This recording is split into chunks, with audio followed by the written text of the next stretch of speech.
Радио Медуза. Новым главой непризнанной Абхазии стал Бадра Гунба, бывший вице-президент республики с ноября 2024 года, занимавший пост исполняющего обязанности президента. Тогда на фоне политического кризиса ушел в отставку Аслан Бжания. После объявления в Абхазии внеурочных выборов Гунба заручился поддержкой из Москвы. Кремль отправил ему на помощь главу политблока администрации президента Сергея Кириенко, которому удалось обеспечить Гунбе 54% голосов избирателей. Правда, победу удалось одержать лишь во втором туре, 1 марта. В первом, который прошел 15 февраля, пророссийский кандидат набрал чуть больше 46% голосов. Едва стали известны результаты выборов, Бадру Гунбу поздравил Владимир Путин. Цитата: «Рассчитываю, что дружественные союзнические российско-абхазские отношения будут и дальше укрепляться на благо наших братских народов». Конец цитаты. Рассказываем, как Кремль добился победы своего кандидата на выборах в Абхазии. Это аудиоверсия материала Андрея Перцева, а прочитать текст можно по ссылке в описании. В эфире Радио Медуза. Все наши главные тексты в звуке. Мы есть на всех основных аудиоплатформах, а также на сайте и в приложении Медузы, и приложение — это самый надежный способ читать и слушать Медузу, поскольку приложение обходит блокировки и в России работает без VPN. Установите его, чтобы не потерять доступ к независимой информации. Кремль был готов к тому, что победить в первом туре не получится. В преддверии второго раунда голосования в кампании Гунбы стало еще больше черного пиара и обещаний поддержки из Москвы.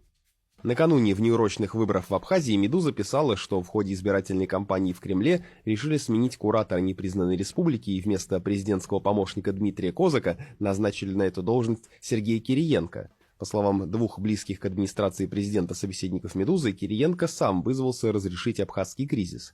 Кампанию Гунбы он курировал вместе со своим близким соратником, главой управления по мониторингу и анализу социальных процессов Александром Харичевым, а также заместителем Харичева Борисом Рапопортом.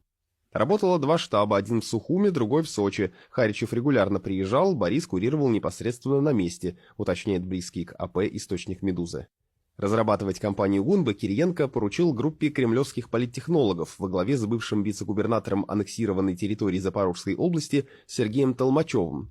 В Москве изначально понимали, что полностью фальсифицировать выборы не получится из-за присутствия в избирательных комиссиях представителей оппозиционных кандидатов Адгура Ардзинбы и Олега Барцица, а также наблюдателей, связанных с местными кланами, значительная часть которых поддерживает Ардзинбу. Первый тур был программой «Максимум», объясняет «Медузе» собеседник, близкий к политблоку АП и знакомый с ходом кампании. Поскольку Толмачев известен в политтехнологических кругах как специалист по черному пиару, кампания Гунбы наполовину из него и состояла. Лояльные Кремлю абхазские СМИ, а также российские издания и телеграм-каналы обвиняли оппозиционного кандидата Адгура Ардзинбу в протурецких взглядах и связях с агентством США по международному развитию USAID. Вторым вектором кампании Гунбы были гарантии поддержки со стороны России. Прокремлевский кандидат демонстративно делал упор на связи с российским руководством, встречался с чиновниками из Москвы и договаривался с ними о финансовой помощи республике. Собеседники «Медузы» еще до начала выборов говорили, что в случае второго тура обещаний поддержки от России и черного пиара в адрес Ардзинбы станет больше. Так и произошло. В СМИ начали появляться новости о том, что оппозиционеры и его сторонники якобы понимают, что проиграют Гунбе, поэтому уже готовят протесты и беспорядки в Сухуме. Ардзинбу обвинили также в угрозах армянскому населению республики за поддержку Гунбы. Кроме того, жителям абхазской столицы пообещали дешевую электричку до поселка Сириус Краснодарского края, помимо «Ласточки», которая ходит до Сочи. А еще Гунба объявил, что уже договорился с вице-премьером России Татьяной Голиковой о медицинском обслуживании жителей Абхазии в России без СНИЛС и внутреннего паспорта. Были и другие мысли. Политтехнологи АП думали привести десант российских политиков, депутатов Госдумы и сенаторов, как это было в Хакасии, но, слава богу, отказались. В республике это восприняли бы плохо, как нашествие россиян, делится с «Медузой» политтехнолог, работавший с абхазскими политиками и бизнесменами. Для верности штаб Гунбы решил запугать сторонников Ардзинбы лишением гражданства России. Еще одним направлением, которое возникло в кампании Гунбы после 15 февраля, стало запугивание избирателей, которые симпатизируют Ардзинбе и активно критикуют пророссийского кандидата. Первым делом Москва лишила российского гражданства одного из наиболее ярых критиков инвестиционного соглашения с Россией, депутата Кана Кварчую, который заявил, что договор стал бы кабальным для республики. Для абхазских мужчин российское гражданство – это гарант заработка. Многие занимаются перевозками из Сочи в Абхазию или ездят в Сочи на заработки. Нет паспорта – нет заработка. К тому же российский паспорт дает возможность выезда в другие страны. С абхазским паспортом ты куда поедешь? Мера эффективная. Российское гражданство – серьезный рычаг давления, объясняет «Медузе» собеседник, близкий к политблоку администрации президента. Политтехнолог, который ранее работал на выборах в Абхазии, считает, что Кремль буквально протащил Гунбу и напрягся как мог. Вот цитата. «Запугали людей паспортами, угрожали прекратить финансовую и социальную поддержку. Понятно, что бюджетники и пенсионеры пошли голосовать за Гунбу, так как считают, что зависит от воли Москвы», — говорит он. Официальный результат Гунбы, 54%, источник, близкий к политблоку АП, называет надежным. Перевес чуть больше статистической погрешности, потому что так победа выглядит более правдоподобной. Не должно было возникнуть ощущение, что голоса накидали, говорит он. Однако оппозиционеры не согласны с результатами голосования, которые в Москве и республиканском избиркоме считают достоверными. Так, штаб Адгура Ардзинбе заявил о вбросах голосов и подкупе избирателей, а в сообщении оппозиционной партии «Форум народного единства Абхазии» говорится, что, цитата, «в пользу одного кандидата был использован огромный арсенал административного ресурса, дружественного нам государства, все возможные чиновничьи рычаги». Вот еще один фрагмент этого сообщения. Делалось это при грубейшем нарушении выборного законодательства, демонстративно, будто мы живем не в правовом государстве, а в феодальном обществе. И днем и ночью телеканалы России обслуживали интересы одного кандидата. Гуманитарные грузы, многомиллионные финансовые средства, переток электроэнергии, караваны транспортных средств. Все подряд направлялось в нашу страну адресно, конкретно, как жест доброй воли в знак великого уважения к одному из кандидатов. Конец цитаты. При этом Адгур Ардзинба объявил, что не будет оспаривать официальные результаты голосования.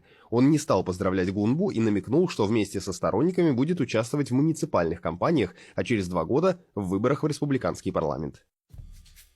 Работу Кириенко в Кремле оценили, но не исключают новых проблем в Абхазии в ближайшем будущем. По словам 2 близких к администрации президента собеседников «Медузы», на абхазских выборах Сергей Кириенко в очередной раз смог доказать, что умеет в антикризис.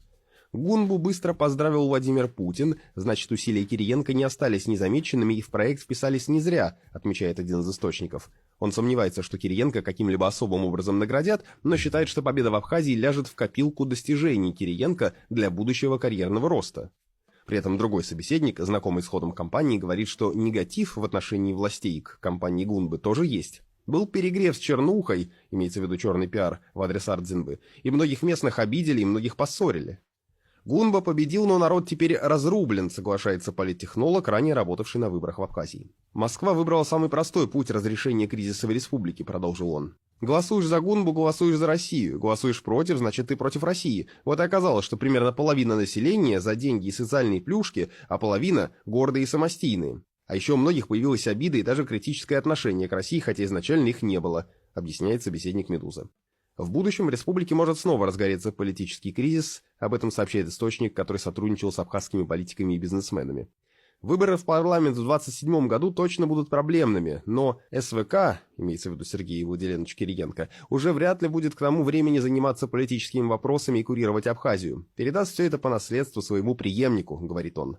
Собеседник «Медузы» предполагает, что после выборов в Госдуму 2026 года Кириенко получит повышение, а о том, кто может стать его преемником в Абхазии, пока рассуждать рано. Вы настроились на радио «Медуза», аудиоверсии наших главных материалов. Мы есть на всех основных аудиоплатформах, а самый надежный способ нас слушать – это приложение «Медуза», которое обходит блокировки и в России работает без VPN. Скачайте его, чтобы не потерять доступ к независимой информации. Ну и кроме того, мы есть на YouTube-канале «Медузы», как и подкаст «Что случилось?» и новостные видео и разборы. Подпишитесь, чтобы ничего не пропустить. Ну и также вы можете оформить донат через YouTube-канал «Медузы», чтобы поддержать нашу редакцию. Нажмите «Стать спонсором» рядом с кнопкой подписки. Оставайтесь с нами.